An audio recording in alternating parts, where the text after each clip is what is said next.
මේ ප්‍රවෘත්ති සාකච්ඡාව කැඳවන්නට ප්‍රධාන වෙච්ච අතරම හේතු දෙකක් තියෙනවා. ප්‍රථමයෙන් මම මාව හඳුන්වා දෙන්නම්. මම මංජු නිශංක ගෝලීය ශ්‍රී ලාංකික කොංග්‍රසයේ නායක.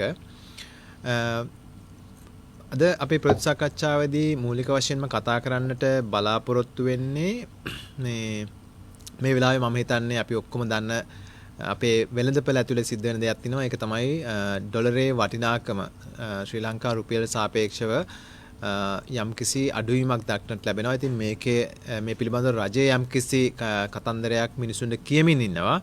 ඉතින් ඒ පිළිබඳව අපගේ හැඳින්වීම එහෙම නැත්නම් අපේ කියවීම ඔයගොල්ලොත් එක්ක බෙදා ගන්නට අපි බලාපොරොත්තු වෙනවා. ඒ වගේම දෙවෙනි කාරණාව තමයි මේ වෙලාවේ රනිල් වික්‍රමසිංහ ප්‍රමුඛ ආණ්ඩුව විසින් දිගින් දිගටම මේ පළාත් පාලන මැතිවරණය කල් දාන්නට ගන්න උත්සාහය පිළිබඳව සහ ඒකට අපි සංවිධානයක් විදිහට මොන වගේ ක්‍රියාමාර්ග ගැනීමට බලාපොරොත්තු වෙනවද කියන එක ගැනත් ඔයගොල්ලන්ව පොඩ්ඩක් දැනුවත් කරන්නට.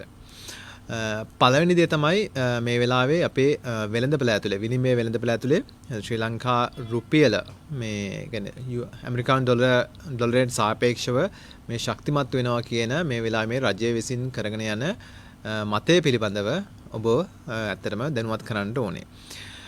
සාමාන්‍යයෙන් අපි දන්නවා මූල්‍ය විද්‍යාව එහෙම නැත්නම් ෆයිනෑන්ස් කියන දේ දන්න කෙනෙක් ඕනම කෙනෙක් දන්නවා යම්කිසි දෙයක මිල වැඩිවීමක් සිද්ධ වෙනවා නම් ඒ සිද්ධ වෙන්නේ මිල වැඩිවීම සිද්ධ වෙන්නේ ඒ දෙයට තියෙන එක්ක ඉල්ලුම වැඩි වෙන්න ඕනේ. එහෙම නැත්නම් ඒකේ තියෙන සැපවීම අඩු වෙන්න ඕනේ.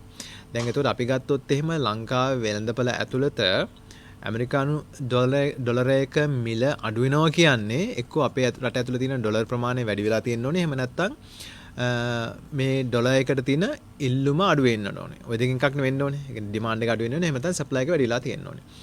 එතකොට දැන් මේ වෙලාවේ මහා බැංකුව ඇතුළුව ආණ්ඩුව විසින් කියමින් සිටින්නේ අපේ රුපියල ඉතාමත්ම ශක්තිමත් වෙනවා අපි ගත්ත ක්‍රියාමාර්ග නිසා. ඒකින්ද තමයි මේ වගේ තත්ත්වයක් උදා වෙන්නේ කියලා.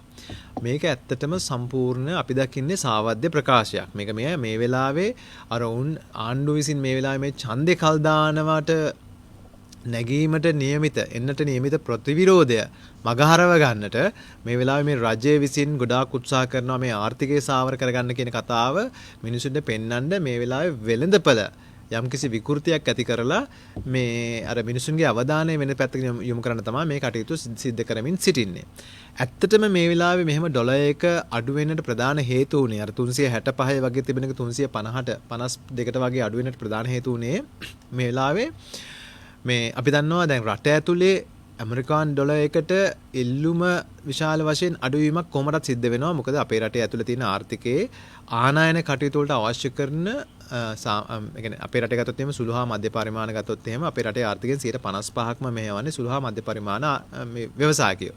ඒතර ඒගොල්ලන්ගේ ව්‍යාපාරවල 90%කටත් වඩා ව්‍යාපාරයන් වලට ඔවුන්ගේ අවශ්‍ය අමුද්‍රව්‍ය සහ අනිත් දේවල් ලබා ගන්න US ඩොලර් අවශ්‍ය වෙලා තියෙනවා. නමුත් මේ වෙලාවේ තියෙන සීමාවන්, ඒ කියන්නේ ආනයන වලට තියෙන සීමාවන් එක ඔවුන්ට කියන්නේ ඇමරිකානු ඩොලර් තිබුණත් ඒ බඩු ගෙන්නන්න බැරි ප්‍රශ්නයක් තියෙන නිසා ඒ ඉල්ලුම කොහොමද අඩු වෙලා තියෙනවා.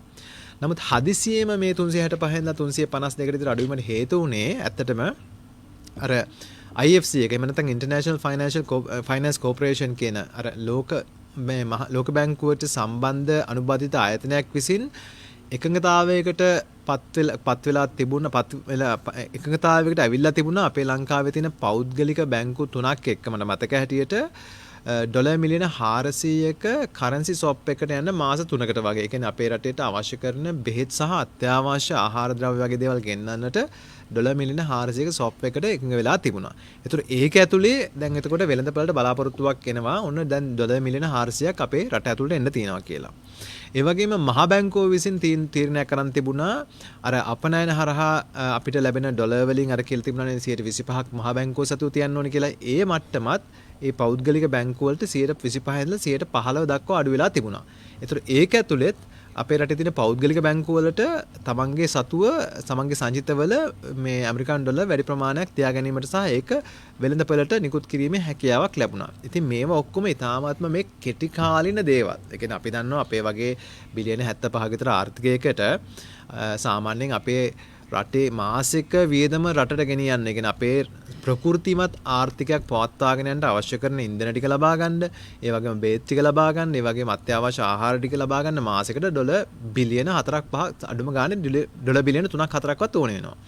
දැන් සාමාන්‍යයෙන් අර 2020ට කලින් තිබුණ ඩොලර් බිලියන 85ක ආර්ථිකය පවත්වාගෙන යන්නට මාසෙකට අපිට වැය වුණා ඩොලර් මිලියන 400ක් 500ක් විතර තෙල් ටික ගෙන්නන්න විතරක්. ඉතින් ඇත්ත කතාව ඕකයි.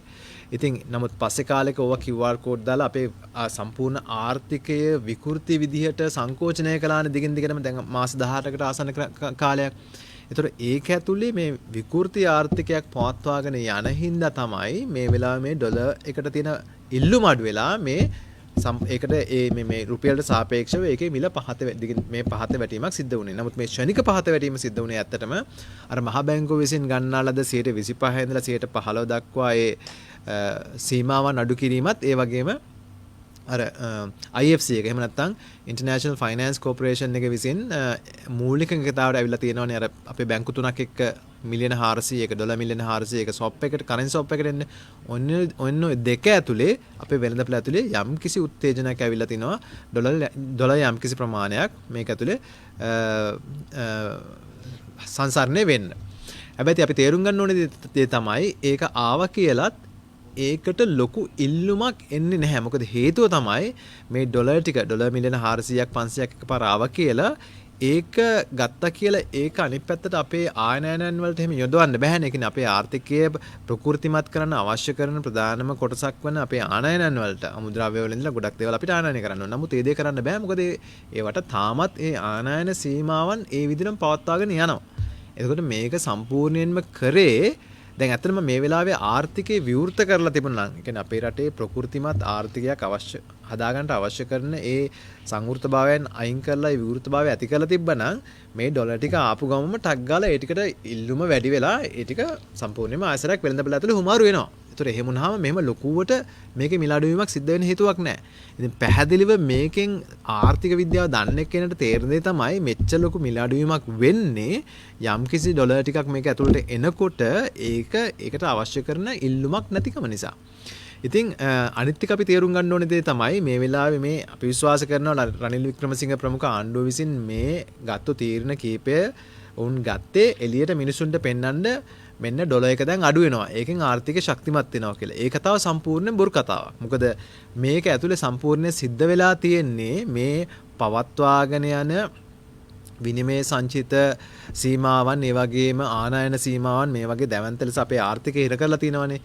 ඒ හිර කිරීම ඇතුලේ අපි දන්නවා 2022 වසර ඇතුළත පමණක් අපේ ආර්ථිකයේ 9.5කින් විතර සංකෝචනය වුණා. ඒ කියන්නේ බිලියන 10ක් විතර අපිට නැති වුණා.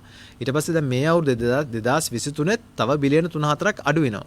ඉතින් මේගොල්ලෝ මේ එළියට පෙන්නන්න මිනිස්සුන්ට පෙන්නන්න මේ ඩොලර් එක අඩු වෙනවා ඒකට සාපේක්ෂව රුපියල ශක්තිමත් වෙනවා කියලා බොරු කතාවක් පෙන්නන්න අපේ රටේ ආර්ථිකයෙන් ඩොලර් බිලියන 15ක් 10ක් 15ක් 18ක් වගේ සම්පූර්ණයෙන්ම විනාශ කරලා තියෙනවා. එතකොට ඇත්තටම වෙලා තියෙන්නේ රුපියල ශක්තිමත් වීමක් නෙමෙයි. අපේ රටේ ආර්ථිකය බිල්ලට දීලා තියෙනවා මේ ඒගොල්ලන්ගේ මේ දේශපාලන පැවැත්මක් පොඩ්ඩක් ටික කාලයක් අල්ලගෙන යන්න. ඉතින් මේ වෙලාවේ මිනිස්සු විශ්වාස කරනවා නම් ඇත්තටම මේ ආණ්ඩුව විසින් ගන්න හරි තීරණ නිසා අපේ ආර්ථිකය ශක්තිමත් වෙලා ඒ තුලින් අපේ රුපියල ශක්තිමත් වෙලා ඒකයි මේ ඩොලර් එකට තියෙන මේ මිල අඩු වෙලා තියෙන කියලා ඒක නෙමෙයි සම්පූර්ණ වෙලා තියෙන. ඒකේ අනිත් පැත්ත ඒ තමයි අපේ රටේ ආර්ථිකය සම්පූර්ණයෙන්ම දුර්වල වෙලා කඩා වැටිලා බිලියන 15ක් විතර අපේ රටේ ආර්ථිකයෙන් ගැලවිලා ගිහිල්ලා ඊට පස්සේ ඒක ඇතුලේ ඩොලර් එකට තියෙන ඉල්ලුම අඩුවීම නිසා තමයි මේ මිල අඩුවීම සිද්ධ වෙලා තියෙන්නේ. දැන් මේකේ තියෙන අනිත් භයානකම දේ තමයි ඒ නැති වෙච්ච ඩොලර් බිලියන 10-15 නැති වෙන්නේ මේ නිකන් නම්බරයක් විදියට නෙමෙයිනේ. මේ ඩොලර් බිලියන 15ක් විතර නැති වෙනවා කියලා කියන්නේ මේ නැති වෙන්නේ අපේ රටේ තියෙන ව්‍යාපාර ආයතන සම්පූර්ණයෙන් මේ රට ඇතුලෙන් ගලවන්න ගිල්ල වෙන්න පුළුවන්. එහෙම නැත්නම් අපේ රටේ තියෙන යම් ශේෂ්ත්‍රයන් වල ඉන්න සුළු හා මධ්‍යම පරිමාණ ව්‍යාපාරිකයන්ට ලෝකයේ තියෙන අනිකුත් මේ රටවල් එක්ක ඒ තරංකාරීත්වයේ ඉන්න බැරි හින්දා අපේ රටේ තියෙන මුදලුත් එළියට අරන් ගිහිල්ලා හින්දා වෙන්න පුළුවන්. ඉතින් මේ වගේ සම්පූර්ණයෙන්ම අපි කියන ස්ට්‍රක්චරල් ඩැමේජස් ඒ කියන්නේ අපිට ආය පහුසරයක් හරව ගන්න බැරි වෙන තරමේ පාඩුන් තමයි මේ ආර්ථිකය විකෘති විදියට පවත්වාගෙන යාම නිසා අපිට දිගින් දිගටම සිද්ධ වෙන්නේ.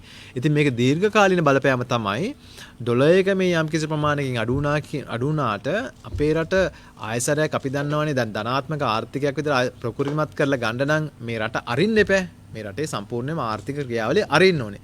මේ ඇරිය ගමන්ම වෙන්නේ අපේ රටේ ආර්ථිකය ඇදගෙන යන්න අවශ්‍ය කරන මේ මූලික ව්‍යාපාර ව්‍යුහය මේ රට තුළ නැති වෙලා තියෙනවා. මොකද ගොඩක් ඒවා අද වෙනකොට එක්ක රටින් මේ රටෙන් ගලවගෙන යන්න පටන් ගන්න තියෙනවා. එහෙම නැත්නම් ඒ පිළිබඳ සලකා බලමින් ඉන්නවා. ඉතින් මේ වෙච්ච වැඩේ ඉතාමත්ම తాවකාලික වැඩක්. මේ කෙටි කාලීනව අර අවදාන මිනිස්සුන්ගේ ජනතාවගේ අවධානය වෙන පැත්තකට යොමු කරගන්න කරපු වැඩක්.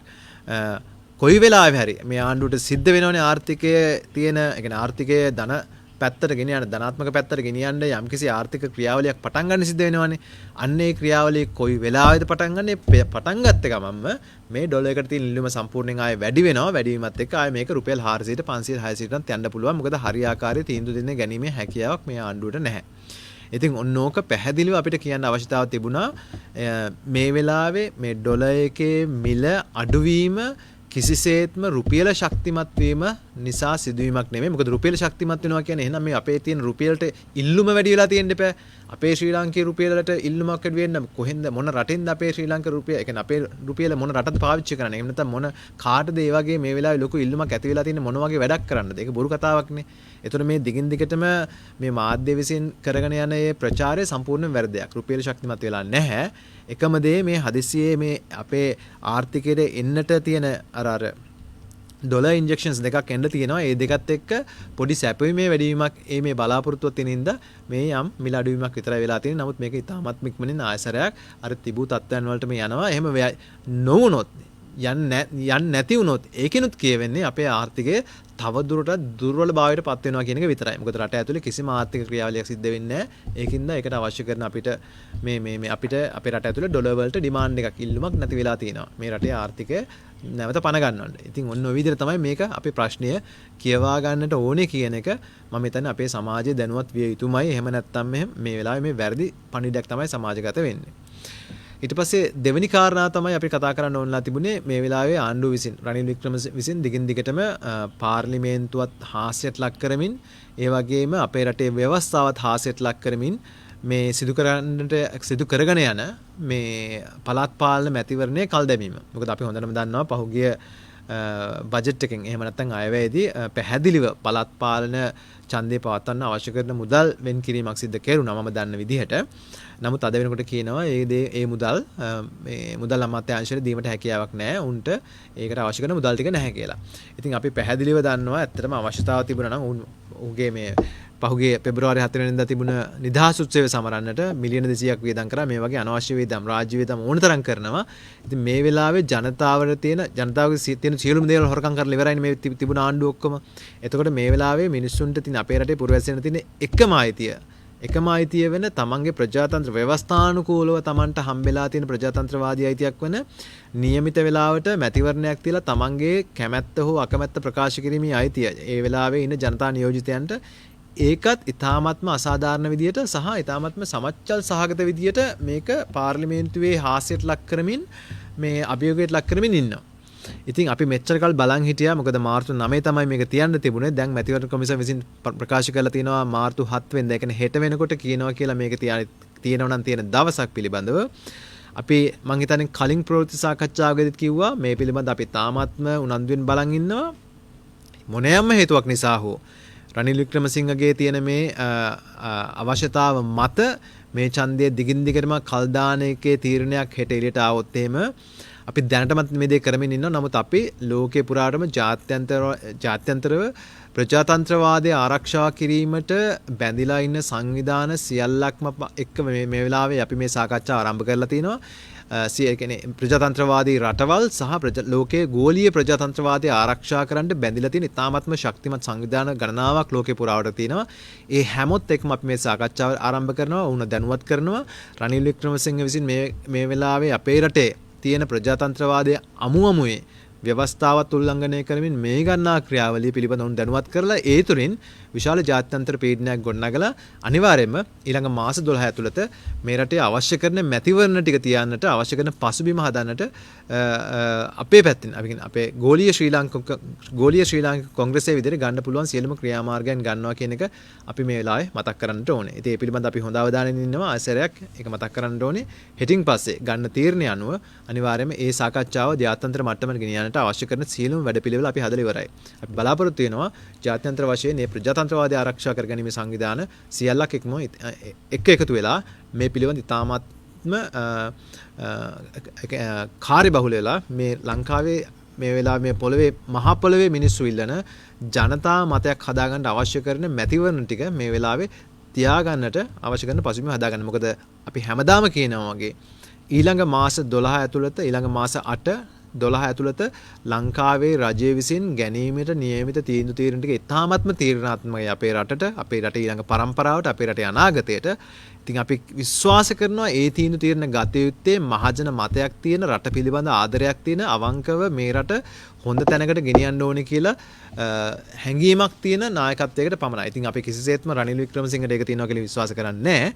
ඒකින්ද අපේ දැඩි කියවීමක් සහ විශ්වාසයක් තියෙනවා මේ ඊළඟ මාස 12 ඇතුළත මේ අපි අත්සන් කිරීමට නියමිත හෝ අපි ගැනීමට නියමිත සියලුම තීරණවලදී රනිල් වික්‍රමසිංහ ඒ ස්ථානයේ නියෝජනය නොකළ යුතුයි කියලා. මොකද ඔහු මේ අපේ රටේ තිබුණ ඡන්ද වලින් පෙරදිලා ගෙදර ගිය මිනිස්සෙක්. මේ ව්‍යවස්ථාවේ තියෙන අඩුලුහුඬුකම් හින්දා අඩුපාඩු හින්දා කියන්නේ පාර්ලිමේන්තුවේ තියෙන ඒ අඩුපාඩුත් එක්ක බලයට ඇවිල්ලා ඔහු මේ වෙලාවේ මේ ජනතාවත් එක්ක තරහ පිරිමැහීමක් කරන එක තමයි කරන්නේ.